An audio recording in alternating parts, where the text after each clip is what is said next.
Hello guys, welcome back to PC Error Detective. Today, I'm going to show you how to close all windows on Windows 10 quickly and easily using simple steps anyone can follow. Step 1. Press Ctrl, Shift, and Esc together on your keyboard to open the Task Manager.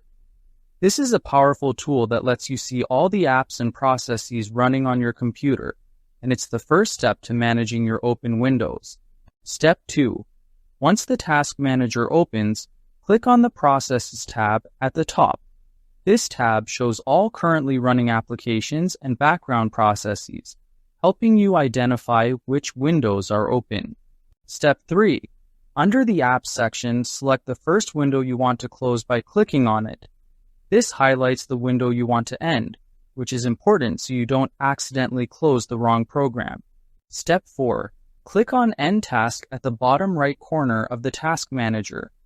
This will immediately close the selected window, freeing up memory and decluttering your desktop. Repeat these steps for each open window until all windows are closed. This ensures your system is clean and responsive, and you can start fresh with no unnecessary apps running.